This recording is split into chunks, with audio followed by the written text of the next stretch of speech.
जी बेटा, आज हम चैप्टर नंबर 10 को कंटिन्यू करेंगे। प्रीवियसली हमने चैप्टर नंबर 10 के मतलब बेसिक जो ग्राफ के मतलब इंफॉर्मेशन है उसको डिस्कस किया था। तो आज हम उसको आगे लेके चलेंगे। मैंने आपको बुक को शेयर कर दिया, आपको नज़र आ रही है स्क्रीन के ऊपर। तो अ, हम हमने जो पिछली क्लास में पढ़ा उसको जल्दी से रिवाइज कर लेते हैं, फिर आगे चलते हैं। तो हमारे पास डिफरेंट टाइप्स ऑफ ग्राफ्स थे जिसे हमने डिस्कस किया था। तो सबसे पहले हमारे पास था सिंपल ग्राफ। तो सिंपल ग्राफ बेटा क्या करता था, ये हमारे पास अनडायरेक्टेड ग्राफ होता है और इसमें जो एजेस हैं उसको ऊपर एरो नहीं होते, और इसमें आपको मल्टीपल एजेस अलाउड नहीं होते, और इसमें लूप भी अलाउ नहीं होता। तो ऐसा ग्राफ जिसमें मल्टीपल एजेस अलाउ नहीं होते और लूप भी अलाउ नहीं होता उसको सिंपल ग्राफ कहते हैं। ठीक है, उसके बाद हमने पढ़ा था मल्टी ग्राफ।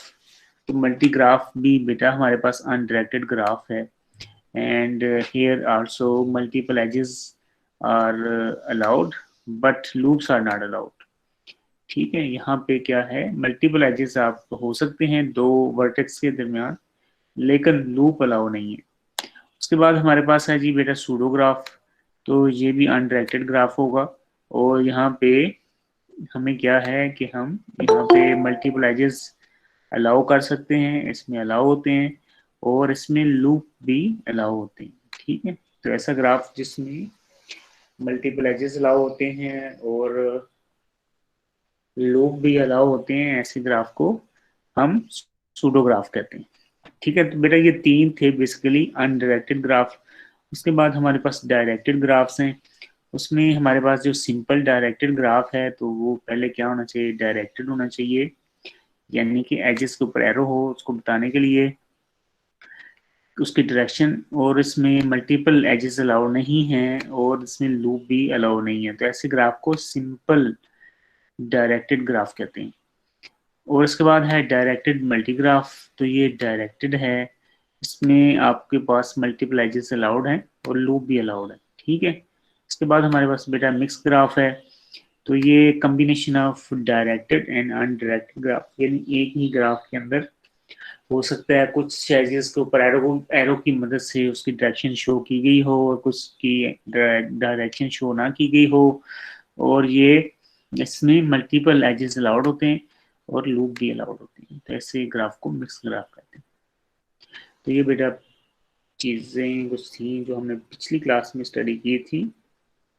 आज हम डिस्कस करेंगे ग्राफ मॉडल्स। तो ये बेसिकली हमारे पास क्या है, ये डिफरेंट काइंड ऑफ ग्राफ्स हैं जो कि बेसिकली हम सोशल इंटरेक्शन से डिफरेंट टाइप्स हैं। उसमें से जो पहली जो टाइप है that is known as social networks. तो ये क्या करते हैं, दी सोशल स्ट्रक्चर्स, जो भी हमारी इंटरेक्शन होती है लोगों के साथ, लाइक फ्रेंडशिप या इस तरह की और काफ़ी चीज़ें जो भी हम आगे देखेंगे भी। तो these social structures and the graphs that represent them are known as social networks। तो लोगों के दरमियान जो सोशल इंटरेक्शन है, अगर उसको हम ग्राफ के थ्रू रिप्रेजेंट करें तो उसको सोशल नेटवर्क्स कहते हैं। जैसे आप कई तरह का सोशल मीडिया इस्तेमाल भी करते हैं, फेसबुक ट्विटर वगैरह, तो आप देखेंगे वहाँ पे आपके फ्रेंड्स की लिस्ट मेंटेन होती है, या और आपने जो ग्रुप्स ज्वाइन किए होते हैं, या आप की इंटरेक्शन और होती हैं डिफरेंट तरह की। वो ये तो एक लेमैन की तरह आपको नजर आ रहा है, लेकिन बिहाइंड द सीन क्या हो रहा है उसको समझने के लिए हम ग्राफ का इस्तेमाल इजीली कर सकते हैं। ठीक है जी। तो जैसे कि जी हमारे पास कुछ एग्जांपल्स हैं आपको सामने नजर आ रही हैं। तो जो सबसे पहली एग्जांपल है बेटा वो हमारे पास है एक्वेंटेंसशिप ग्राफ। एक्वेंटेंस क्या होती है, कि जानना, किसी से हेलो हाय होना, या इसको फ्रेंडशिप ग्राफ, फ्रेंडशिप उससे अगली स्टेप होता है, उससे अगला स्टेप होता है। तो आप इस तरह का फ्रेंडशिप ग्राफ भी बना सकते हैं, जिसमें यहाँ पे देखें जो हमारे पास ये सर्कल्स हैं, नोड्स जिसको या वर्टेक्स कहते हैं, ये पर्सन्स को रिप्रेजेंट कर रहे हैं, और अगर कोई किसी को जानता है तो उसके दरमियान एज मौजूद है। ठीक है, जैसे जैन और पोला एक दूसरे को जानते हैं तो इन दोनों के दरमियान एज मौजूद है। जैन और कुकू जो है वो आपस को एक दूसरे को डायरेक्टली नहीं जानते, तो इस वजह से इन दोनों के दरमियान कोई डायरेक्ट एज मौजूद नहीं है। तो ये स्कोर को अगर आप बेटा गौर से देखें, इस ग्राफ को गौर से देखें, तो आप देखेंगे कि इसमें आपको कोई लूप नजर नहीं आ रहा, ना ही आपको कोई मल्टीपल एजेस नजर आ रहे हैं। मल्टीपल एजेस से क्या मुराद है कि दो नोड्स के दरमियान, दो वर्टेक्स के दरमियान एक से ज्यादा एजेस। तो आप देखेंगे कोई भी दो नोड वर्टेक्स आप पकड़ लें तो उनके दरमियान सिर्फ एक ही एज है, तो मल्टी एज नहीं है ये ग्राफ। तो फिर ये ग्राफ क्या है, इसको क्या कहते हैं, ये कौन सी टाइप का ग्राफ है? ये कोई बताएगा ये कौन सी टाइप का ग्राफ है? Simple graph. हाँ जी बेटा, शाबाश, ये सिंपल ग्राफ है। ठीक है, अनडायरेक्टेड है, मल्टी एजेस नहीं है, मल्टीपल एजेस नहीं है, लूप भी नहीं है, तो ये हमारे पास मेरा सिंपल ग्राफ है। ठीक है, उसके बाद राइट साइड पे देखिए हमारे पास है जी इन्फ्लुएंस ग्राफ। कि कौन, एक ग्राफ हम बना सकते हैं कि कौन शख्स, कौन पर्सन एक किसी दूसरे पे इन्फ्लुएंस हो सकता है। ठीक है, इन्फ्लुएंस कर सकता है। तो आपने देखा होगा कि आपके सोशल नेटवर्क्स में, आपके दोस्तों में, जानने वालों में, क्लास फेलोज में कई लोग जो हैं दूसरों पे इन्फ्लुएंस रखते हैं। ठीक है, उसकी बात मानते हैं लोग। ठीक है, तो ये यहाँ पे उसका ग्राफ बना सकते हैं। जैसे आप देख सकते हैं, बने brain has influence on Linda. ठीक है, तो ये एरो शो कर रहा है कि किसका इन्फ्लुएंस किसके ऊपर है। ठीक है जी, यहाँ पे जो ब्रेन है वो नहीं है, तो इन दोनों का आपस के ऊपर इन्फ्लुएंस है। ठीक है, ये भी इन्फ्लुएंस कर रही है और ब्रेन भी इसके ऊपर इन्फ्लुएंस कर रहा है। ठीक है, इस तरीके से आप इसको रिप्रेजेंट कर सकते हैं। तो अब मेरा क्वेश्चन आपसे है कि ये जो ग्राफ है, इन्फ्लुएंस ग्राफ, ये किस काइंड का ग्राफ है?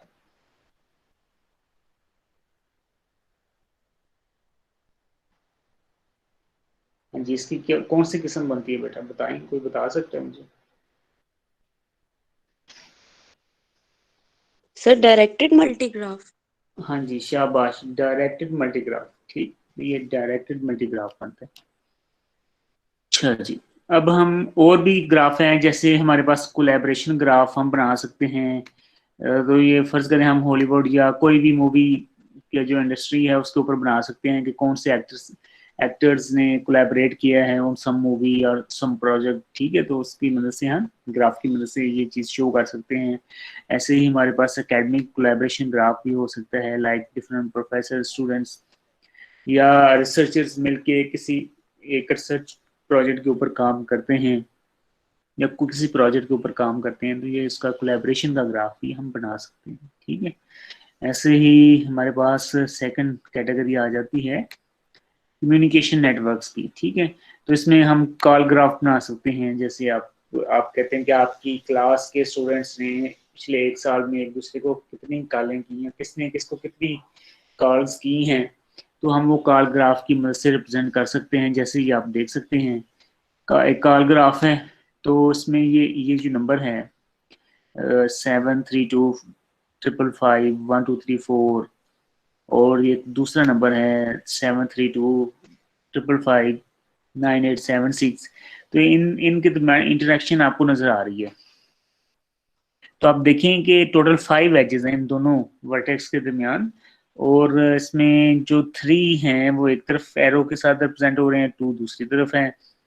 उसका मतलब है कि 1 2 3 4 वाले ने 3 कॉल्स की थी 7 6 वाले को, और 7 6 वाले ने 1 2 3 वाले को 2 कॉल्स की इस ड्यूरेशन के दरमियान। तो कोई आप में से बता सकते हैं कि ये जो ग्राफ है ये किस कैटेगरी का ग्राफ है, किस काइंड का ग्राफ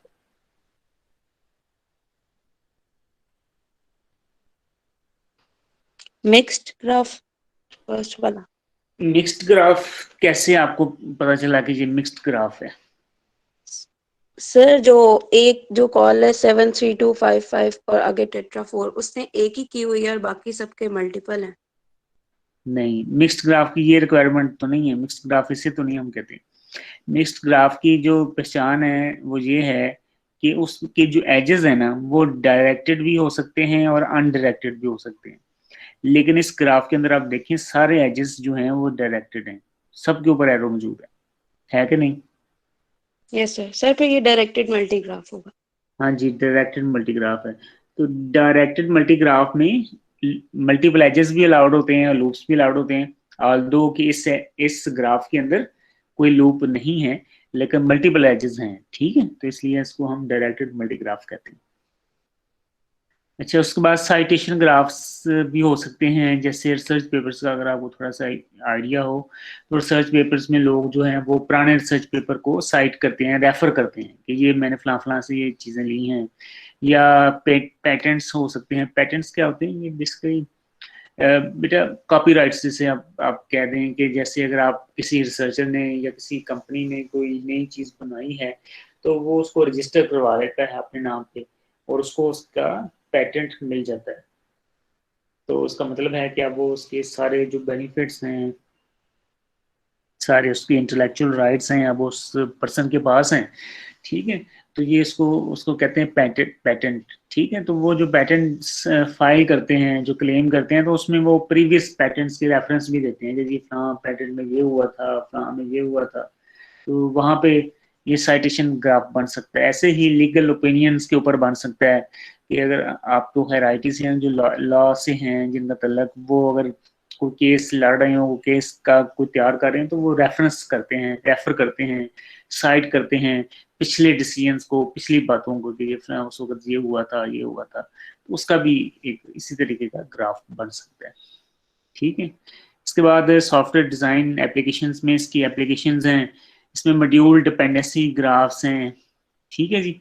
तो मॉड्यूल डिपेंडेंसी ग्राफ में आपने देखा होगा कि अब डिफरेंट मॉड्यूल्स एक दूसरे के ऊपर डिपेंड करते हैं किसी भी प्रोग्राम के। इसकी एग्जांपल ऐसे ही है जैसे आप लोग कोई एप्लीकेशन इंस्टॉल करते हैं अपने सिस्टम के ऊपर, फॉर एग्जांपल आप विजुअल स्टूडियो इंस्टॉल करते हैं, तो वो देखता है कि वो उसके जो डिपेंडेंट कंपोनेंट्स हैं वो इंस्टॉल्ड है या नहीं है। तो अगर हैं तो वो आपका डायरेक्टली विजुअल स्टूडियो इंस्टॉल कर देगा, अदरवाइज वो पहले आपका जो डिपेंडेंट कंपोनेंट्स हैं, रिक्वायर्ड कंपोनेंट्स हैं, उनको इंस्टॉल करेगा। जैसे कि फर्ज करें विजुअल स्टूडियो के लिए डॉट नेट रन टाइम या एस डी की ज़रूरी होती है, तो वो चेक करेगा अगर सिस्टम पे आपने पहले से इंस्टॉल की हुई है तो वो नहीं करेगा। अगर आपके पास पहले से इंस्टॉल नहीं है तो वो अपने पैकेज में देखेगा कि वहाँ पे अवेलेबल है उसका इंस्टॉलर, अगर है तो वो आप खुद ही इंस्टॉल कर देगा, अदरवाइज वो आपसे कहेगा कि पहले इसको इंस्टॉल करें। या ऐसी कोई जावा की एप्लीकेशन है तो उसको आप करते हैं, तो उसमें जावा की एप्लीकेशन में भी ऐसा होता है कि आप कोई जावा में आपने प्रोग्राम बनाया है और उसको चलाने के लिए जावा रन टाइम या जावा वर्चुअल मशीन आपके सिस्टम के ऊपर इंस्टॉल होनी चाहिए। तो अगर होगी तो वो चलेगी, अदरवाइज वो आपसे कहेगी कि उसको इंस्टॉल करें एप्लीकेशन, ठीक है। ऐसे ही आपके मॉड्यूल्स हैं, आपके प्रोग्राम, आपने कोई बड़ा प्रोग्राम लिखा है तो उसके अंदर डिफरेंट मॉड्यूल्स हैं, तो आप उसमें से एक दूसरे की क्लासेस डाटा ले रहे हैं, तो ऐसी सूरत में वो कई मॉड्यूल दूसरे मॉड्यूल्स के ऊपर डिपेंडेंट होते हैं। तो अगर वो होगा तो फिर ये काम करेगा, अगर वो नहीं है तो नहीं काम करेगा, ठीक है। तो ये यहाँ वहाँ पे भी ये डिपेंडेंसी शो करने के लिए भी आप इस ग्राफ को शो कर सकते हैं। उसके बाद प्रेसिडेंस ग्राफ, कि आपने बेटा देखा आप प्रोग्राम लिखते हैं तो आपने कभी गौर किया होगा कि आप सी या सी प्लस प्लस में अगर कोई प्रोग्राम लिखते हैं तो कुछ स्टेटमेंट्स हैं वो पिछली स्टेटमेंट्स के ऊपर डिपेंड कर रही होती हैं, उनके रिजल्ट के ऊपर डिपेंड कर रही होती है। तो इस चीज़ को भी हम थ्रू ग्राफ शो कर सकते हैं। जैसे ये हमारे सामने मॉड्यूल डिपेंडेंसी ग्राफ की एग्जांपल हम पहले देख लेते हैं। ये मेन आपका प्रोग्राम है, मेन मॉड्यूल है, तो ये किसके ऊपर डिपेंड कर रहा है? ये डिस्प्ले मॉड्यूल के ऊपर डिपेंड कर रहा है, पार्सर के ऊपर कर रहा है, प्रोटोकॉल के ऊपर कर रहा है, ठीक है। और जो पार्सर है वो एब्स्ट्रैक्ट सिंटैक्स ट्री मॉड्यूल के ऊपर डिपेंड कर रहा है, पेज के ऊपर डिपेंड कर रहा है, और जो प्रोटोकॉल है पेज के ऊपर कर रहा है और नेटवर्क के ऊपर कर रहा है। ये सारे मॉड्यूल्स के नेम हैं और ये डिपेंडेंसी बताई जा रही है। उसके अलावा प्रेसिडेंस ग्राफ को देखें, इसमें ये देखें आपके सामने ये सेट ऑफ स्टेटमेंट्स हैं, ये आपको दिया गया और इसके ऊपर उसकी बेस के ऊपर आपने ये ग्राफ बनाया है। तो सबसे पहली स्टेटमेंट में ए को 0 असाइन किया गया। तो आपने सी प्लस प्लस में देखा होगा, वहाँ पे हम इक्वल साइन से करते हैं तो सिंपल असाइन हो जाता है, ए इक्वल टू 0 या ए इज इक्वल टू 1। तो वो उसको असाइनमेंट हो जाती है, 0 या 1 असाइन हो जाता है। तो यहाँ पे असाइनमेंट के लिए 7 कॉलम का इजाफा किया गया, ठीक है, तो असाइन ही हो रहा है। तो पहले स्टेटमेंट में हम क्या करते हैं, S1 में A को 0 असाइन कर देते हैं। आप देखें कि 0 असाइन हुआ तो इसमें कोई डिपेंडेंसी नहीं है, सिंपली 0 A को असाइन हो गया, ठीक है। तो यहाँ पे हमने ये इसका एक वर्टेक्स बना दिया S1।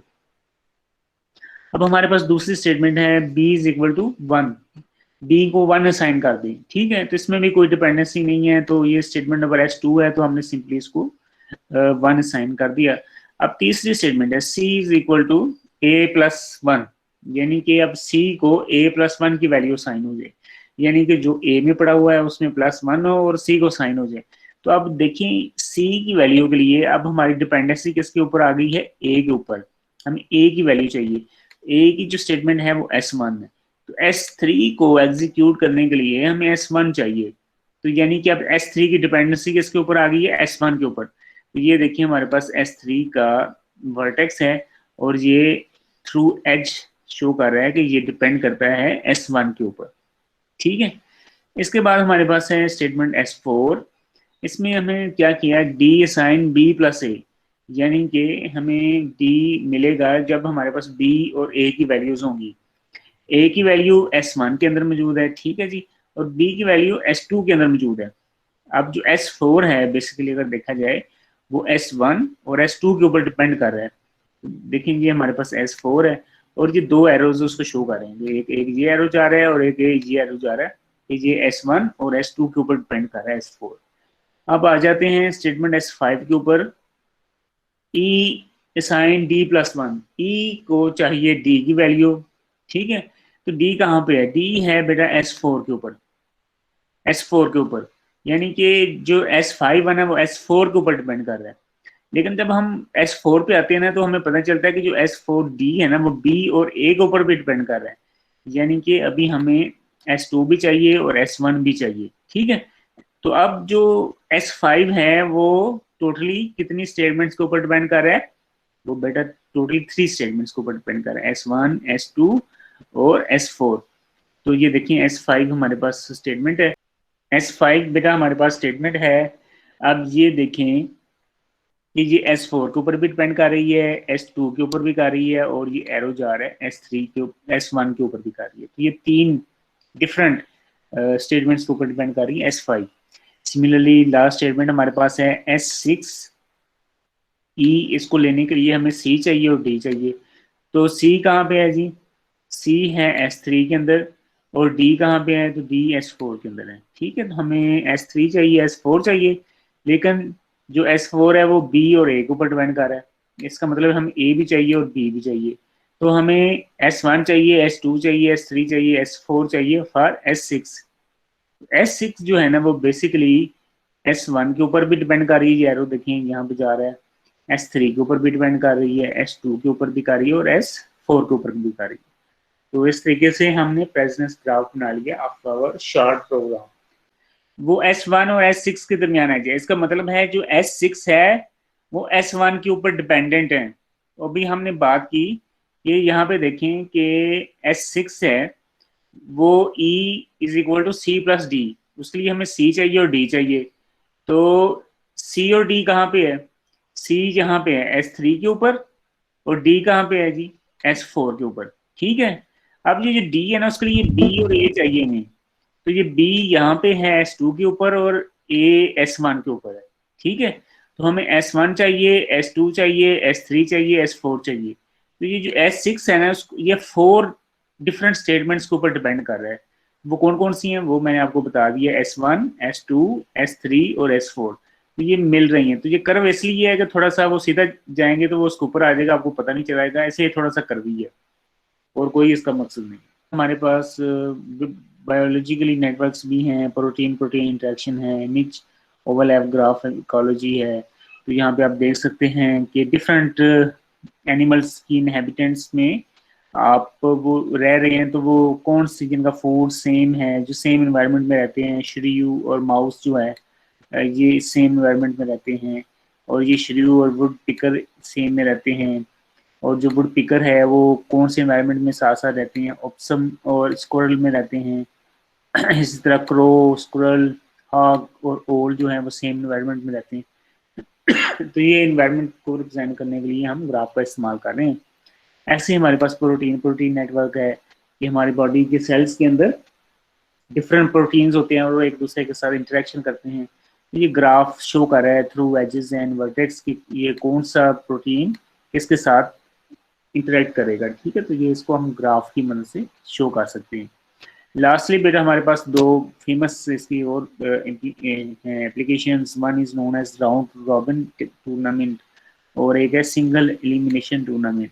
तो आपने अगर आपका स्पोर्ट्स से खास तौर पर तल्लक है और बड़ा गौर से आप स्पोर्ट्स से तल्लक है और देखते हैं तो आपको ये दोनों तकनीक्स हैं ये आपने लाजमी तौर पे ऑब्जर्व की होंगी।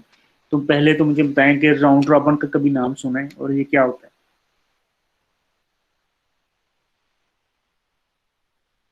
सर ये फॉर्मेशन के लिए होता है।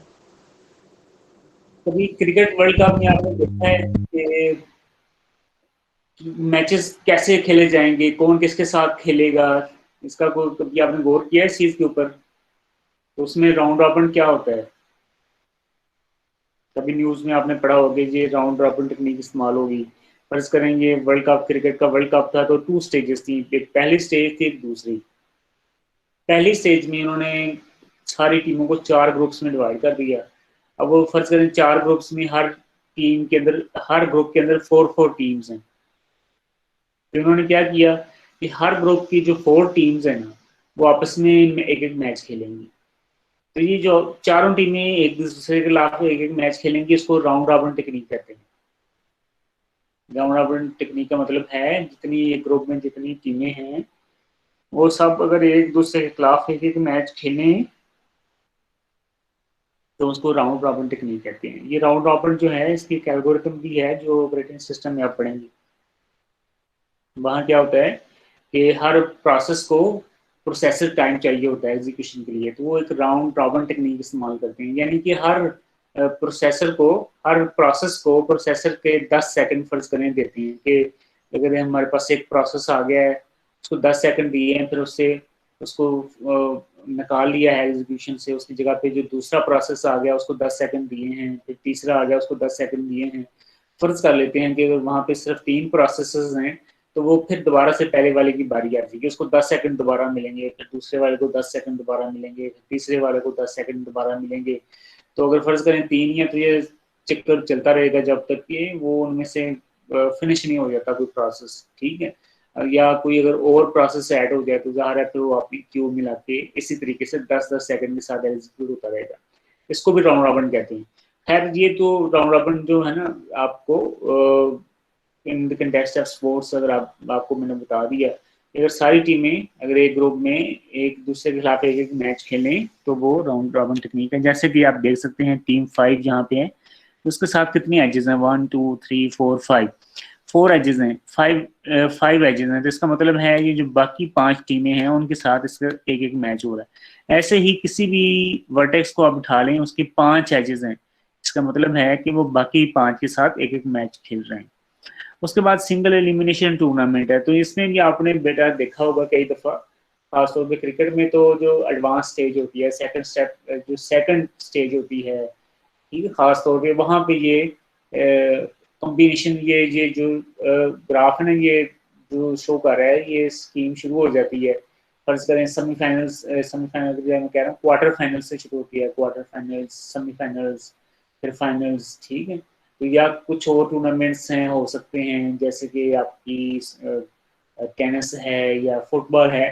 तो एलिमिनेशन या वीडियो गेम्स में आपने देखा होगा कि वहाँ पे भी इस तरह की चीज़ें होती हैं कि एलिमिनेशन का मतलब है सिंगल एलिमिनेशन, कि जो टीम हारेगी वो उसी वक्त फारग हो जाएगी, उसको निकाल दिया जाएगा टूर्नामेंट से। ठीक है, वो तो जो जीतेगी वो ही आगे जाएगी। तो ये हमारे पास जैसे कि एक आपके सामने सिंगल एलिमिनेशन टूर्नामेंट की पिक्चर है, तो लेफ्ट साइड से आप देखें कि ये ऊपर से देखें स्टैनफोर्ड और जॉर्जिया दो टीम्स हैं, उनके दरमियान ये वर्टेक्स बता रहा है कि दोनों के दरमियान मैच है। और जो ऊपर ब्लू में आ रहा है स्टैनफोर्ड, ये इसने विन किया है, जो विनर है वो ऊपर आएगा, जो लूजर है वो नीचे आएगा। ठीक है, तो यहाँ से स्टैनफोर्ड आगे चला गया। ये दूसरा मैच देखेंगे जेवियर और गोंजागा में है, तो यहाँ पे जेवियर ने विन किया तो वो आगे चला गया। ऐसे ही ओक्लाहोमा और नोटरे डेमी में है, तो जो ओक्लाहोमा विन की है, उसके बाद कनकची है, कंटिकी है और नेब्रास्का और कंटिकी में आप देखें कि जो कंटिकी है वो केंटकी जो है वो विन किया है। तो अब ये जो विनर जब आगे गए हैं तो उसमें ओक्लाहोमा ने विन किया है और उस ऊपर वाली में स्टैनफोर्ड ने विन किया है। तो अब जब ओक्लाहोमा और स्टैनफोर्ड का मैच हुआ है तो स्टैनफोर्ड ने विन किया है। उन अदर्स हैं यहाँ पे कनेक्टिकट है, उसने विन किया। दूसरे में फ्लोरिडा स्टेट ने, फिर बेलोर ने, फिर डुके ने। इनमें से जो विनर्स हैं बेलोर और कनेक्टिकट है, ये आगे चला गया। फिर कनेक्टिकट जो है वो आगे विन करके चला गया और लास्ट जो फाइनल था वो स्टैनफोर्ड और कनेक्टिकट में था। ठीक है, तो उसमें कनेक्टिकट ने विन किया है। ठीक है, तो क्योंकि उसका ब्लू में ऊपर आ रहा है। तो ये देखेंगे इस तरीके से ग्राफ की मदद से, भी हमारे पास ग्राफ है, ग्राफ की मदद से हम इसको रिप्रेजेंट कर सकते हैं। एक चीज़ आपने नोट कर ली होगी कि ये इस तरह की लाइनिंग जो बनती हैं कर्वी, और ये जो हमारे पास एज के साथ इस तरह, तो ये इससे इसका कोई लेना देना नहीं है किसी कंसेप्ट के साथ। ठीक है, ये जस्ट टू रिप्रेजेंट। जो दो चीज़ें आपने नोट करनी है ना, वो एक है आपका वर्टेक्स जो आपने बनाना होता है, जो एंटिटी को शो कर रहा होता है, और उनको कनेक्ट करने के लिए लाइन। तो ये लाइन कर्व भी हो सकती है, टेढ़ी मेढ़ी किसी तरीके से भी हो सकती है, उसका कोई मकसद नहीं होता, उसका कोई मीनिंग नहीं होता। हाँ, इसके ऊपर एरोज होते हैं तो उनका मकसद होता है कि ये एरोज क्या कर रहे हैं। बाकी आप उसको जैसे मर्जी ड्रा करें, उसका कोई असर नहीं। ठीक हो गया बेटा?